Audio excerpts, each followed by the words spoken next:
Hello दोस्तों, welcome to शिक्षा यंत्र में आपका एक बार फिर से स्वागत है। मैं मनोज राघव आज कवर करने वाला हूं 9th क्लास बायोलॉजी में। टॉपिक है हमारा एंडोप्लाज्मिक रेटिकुलम। ये एंडोप्लाज्मिक रेटिकुलम क्या होता है? It's a cell organelle. ये सेल का ऑर्गेनल होता है, यानी कोशिका अंगकों में होता है। कोशिका अंगक के अंदर में ये कहाँ होते हैं? कल मैंने आपको प्रीवियस वीडियो में पढ़ाया है, साइटोप्लाज्म और साइटोप्लाज्म जिसको हम कोशिका द्रव बोलते हैं। तो कोशिका द्रव के अंदर जो अंग होते हैं उन अंगों में से एक है एंडोप्लाज्मिक रेटिकुलम। इसको शॉर्ट भाषा में हम लोग ईआर बोल दिया करते हैं। इसको अगर हिंदी में मैं नाम देता हूं तो हिंदी में नाम उसका होता है अंतर्द्रव्यीय जालिका। अंतर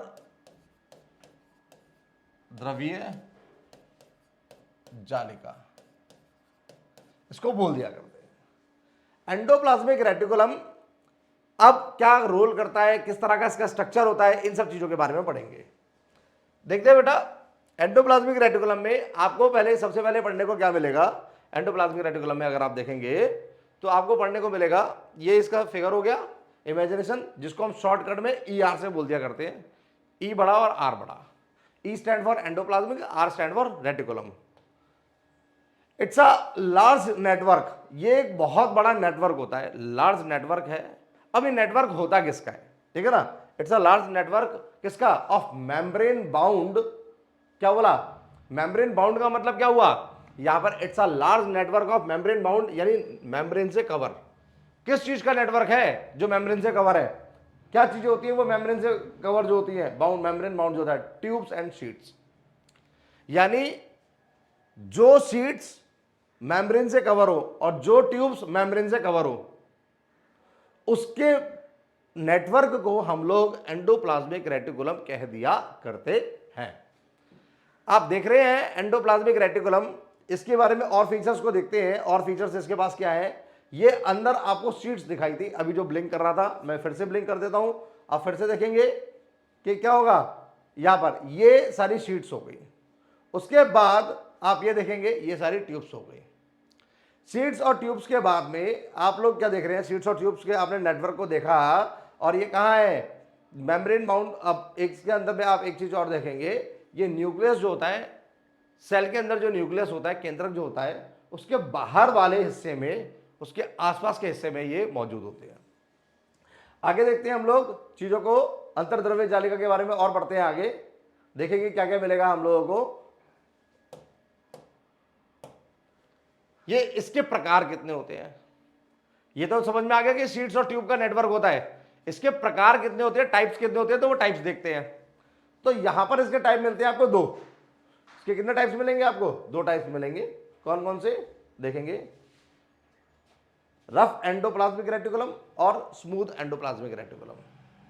यानी रफ एंडोप्लाज्मिक और स्मूथ एंडोप्लाज्मिक रेटिकुलम, इसके दो हिस्से हो जाएंगे। अब रफ वाले को रफ क्यों बोलते हैं सर? एंडोप्लाज्मिक रेटिकुलम तो दोनों है, नेटवर्क ऑफ सीट और ट्यूब्स ये भी है, नेटवर्क ऑफ सीट्स और ट्यूब ये भी है। इन दोनों में ऐसा क्या हो गया कि जिसकी वजह से एक को रफ बोलना पड़ा और एक को स्मूथ बोलना पड़ा? दोनों की लोकेशन न्यूक्लियस के बाहर साइटोप्लाज्म कोशिका द्रव के अंदर होती है। अब क्या वजह रही कि इसको हम रफ बोलते हैं और इसको हम स्मूथ बोलते हैं? वो वजह देखते हैं, चीजें देखते हैं। रफ वाले को रफ बोलने के लिए, it looks rough under an electron microscope. ये रफ दिखता है, पर वजह क्या है रफ दिखने की, वो देखते हैं।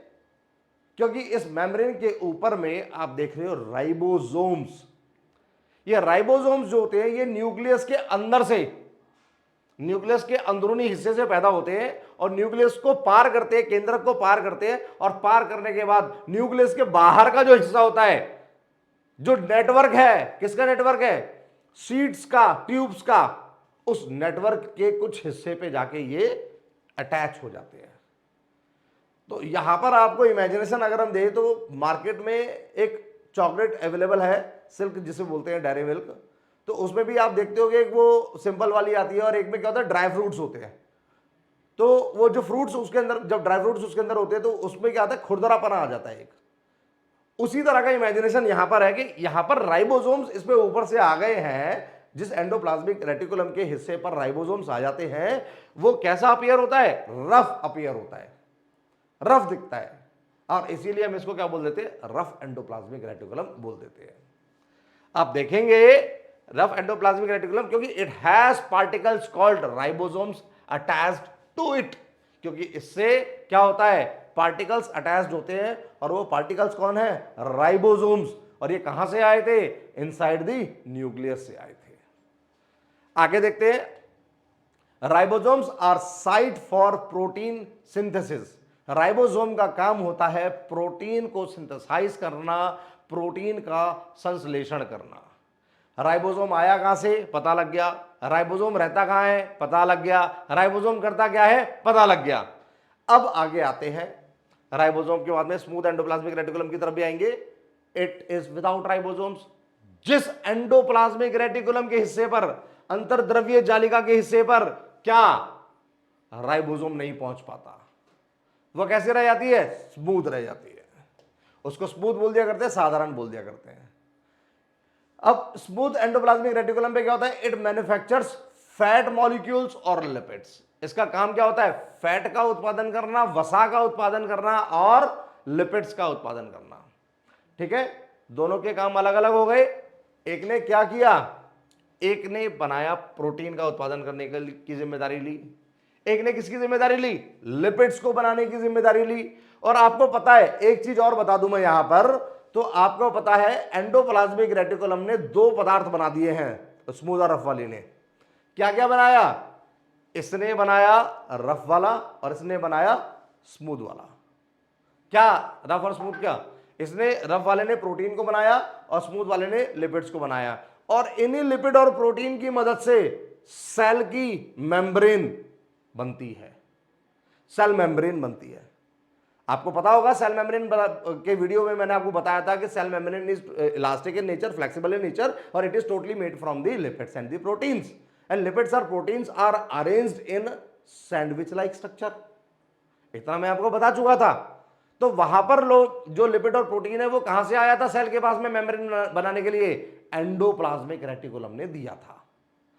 इसीलिए वो प्रोसेस, जिस प्रोसेस से क्या होता है, लिपिड्स को और प्रोटीन्स को यूज करने के बाद में वो पूरी की पूरी मेम्ब्रेन बनती है, उस प्रोसेस को हम बोलते हैं सेल बायोजेनेसिस, जिसके बारे में मैं पहले वाली वीडियो में भी डिस्कस कर चुका हूं। आगे आते हैं, आगे देखते हैं, स्मूथ एंडोप्लाज्मिक रेटिकुलम के बारे में भी आपको क्लियर हो गया, रफ वाले के भी क्लियर हो गया। अब इनके फंक्शंस के बारे में पढ़ लेते हैं। एंडोप्लाज्मिक रेटिकुलम में it helps in intracellular transport. Intracellular यानी सेल के अंदर, एक जगह से दूसरी जगह, क्योंकि ट्यूब्स का एक पैकेज, वो पूरा नेटवर्क है, तो सेल के अंदर कुछ चीजों को ट्रांसफर करना है, एंडोप्लाज्मिक उसके लिए रिस्पॉन्सिबल है। दूसरा इसका काम क्या होता है, आप देख रहे हैं एंडोप्लाज्मिक रेटिकुलम को न्यूक्लियस के बाहर दिखाया गया, सेल की मेम्ब्रेन ये रही बाहर वाली, लाइसोसोम्स ये रहे, लाइसोसोम्स के बाद एंडोसोम्स भी है, एंडोसाइट्स भी है, वो सारी चीजें बात की अभी। तो आप देख रहे हैं ट्रांसपोर्ट विस्कल्स हैं, और यहां पर आप एक चीज को और देख रहे हैं, अगर आप लोग देखेंगे तो ये नेटवर्क है, सीट्स हैं, ये क्या कर रहा है, चीजों को ट्रांसपोर्ट कराने के लिए पूरे सेल में जिम्मेदार होता है। आगे आते हैं, आगे देखते हैं हम लोग, it synthesize protein and lipids and transport them. ये प्रोटीन को और लिपिड्स को बनाते हैं, जो फैट मॉलिक्यूल्स था, लिपिड फैट मॉलिक्यूल्स जो था उसको बनाया और उनको ट्रांसपोर्ट करते हैं ये लोग, ये भी आपको क्लियर है। उसके बाद protein and lipid synthesized by ER are used in building plasma membrane, और ये किस काम आते हैं, प्लाज्मा मेम्ब्रेन के काम आते हैं, ये भी आपको क्लियर है।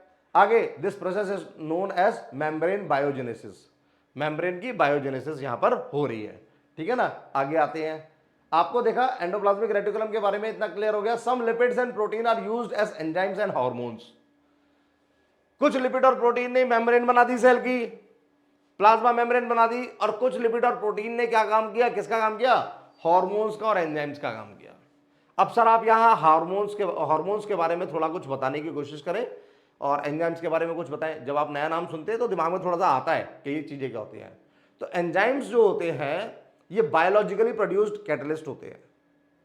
कैटलिस्ट को हिंदी में उत्प्रेरक बोलते हैं। यानी अगर मैं यहां इनकी बात करूं, एंजाइम्स की बात करूं, पहले यहां एंजाइम्स जो हो गए ये हो गए बायोलॉजिकल कैटलिस्ट। और हार्मोन्स को हम डायरेक्टली क्या मान लेते हैं, हार्मोन्स को मान लेते हैं केमिकल्स। केमिकल्स वैसे ये भी होते हैं, कैटलिस्ट भी जो होते हैं, इसको बोलते हैं बायोलॉजिकल कैटलिस्ट को हम लोग बोलते थे जैव उत्प्रेरक। ये बायोलॉजिकल कैटलिस्ट को जैव उत्प्रेरक बोला जाता है, और वहां हमने हार्मोन्स को रसायन बोल दिया। ये बायोलॉजिकल यानी एक हमारे पास में नेचुरली जो ऑर्गेनिक तरीका होता है उससे पैदा हुए केमिकल्स होते हैं, जो किसी भी अभिक्रिया के अंदर उसके रेट को, उसकी अभिक्रिया के दर को, अभिक्रिया के अंदर में परिवर्तन लाने में सक्षम होते हैं। तो ये लोग हमारी बॉडी के अंदर में क्या करते हैं, केमिकल रिएक्शंस के अंदर में हिस्सा भाग लेते हैं। इन शॉर्ट ये लिखा हुआ है। लिपिड और प्रोटीन ने क्या किया, कुछ ने सेल मेम्ब्रेन बनाई और कुछ ने अपने आप को संभाल कर रखा कि अगर बॉडी के अंदर में कुछ केमिकल रिएक्शन करनी पड़ी तो हम लोग कर लेंगे। अब आपको ये दोनों चीजें भी क्लियर हो गई कि लिपिड्स और प्रोटीन से क्या क्या काम किया, अब और क्या क्या काम हुए। अब आगे आते हैं endoplasmic reticulum. It transport protein synthesised by ribosomes. ये प्रोटीन को ट्रांसपोर्ट कर देते हैं, ये क्लियर है। SER of certain cells of liver play a crucial role in detoxifying many poisons and drugs which enter our body through food, air और water. Line को फिर से मैं रिपीट कर रहा हूं, आप लाइन को फिर से पढ़ेंगे। SER यानी smooth endoplasmic reticulum of certain cells of liver, यानी लिवर किसका बना है, हमारी बॉडी के अंदर जो लिवर है वो लिवर के किसका बना होगा, सेल्स का बना होगा।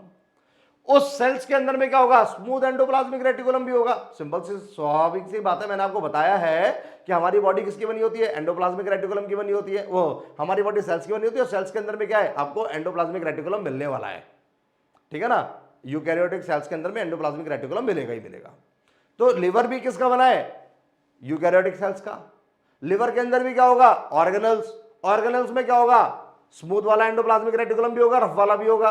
तो स्मूथ वाला एंडोप्लाज्मिक रेटिकुलम जो लिवर का है वो एक क्यूरिकल रोल प्ले करता है। क्या करता है, डिटॉक्सिफाई करता है, यानी वो टॉक्सिक केमिकल्स जो होते हैं, टॉक्सिक सब्सटेंस यानी हार्मफुल केमिकल्स जो हमारी बॉडी को नहीं चाहिए, डिटॉक्सिफाई यानी उनको बाहर फेंकने में, उनको निवारण करने में, उनको एक्सक्रीट करने में, उनको हटाने में हमारी बॉडी से क्या करता है, मदद करता है, डिटॉक्सिफाई करता है। डिटॉक्सिफाइंग मैनी पॉइजन्स, आगे ना पॉइजन्स, पॉइजन्स हमने किनको बोलते हैं, वो केमिकल जो हमारे लिए क्या होते हैं, नुकसानदायक होते हैं। And drugs which enter our body, जो हमारी बॉडी में आते हैं और कहां से आते हैं, via air, via food and via water. जो केमिकल्स हमारी बॉडी के अंदर एंटर हो जाते हैं और हमें जरूरत नहीं होती, लिवर उनको क्या करता है, लिवर के एंडोप्लाज्मिक रेटिकुलम क्या करते हैं, उनको साफ करने की कोशिश करते हैं। आगे आते हैं फंक्शंस के अंदर में और क्या पढ़ने को हमें मिलेगा वो देखते हैं। लिवर के अंदर में ये वो फिनोमेना आपको एक्सपीरियंस कराया जा रहा है। आगे आते हैं, आगे क्या, ठीक है ना। अभी इतना आपको क्लियर है, एंडोप्लाज्मिक रेटिकुलम ने क्या क्या काम कर लिया। एंडोप्लाज्मिक रेटिकुलम के फंक्शंस को दोबारा दोबारा देखते रहे, पढ़ते रहे, समझते रहे। वीडियो इंफॉर्मेटिव है तो मेरी आपसे रिक्वेस्ट रहेगी, जरूरतमंद लोगों तक इसको पहुंचा दें। Keep learning, keep practising.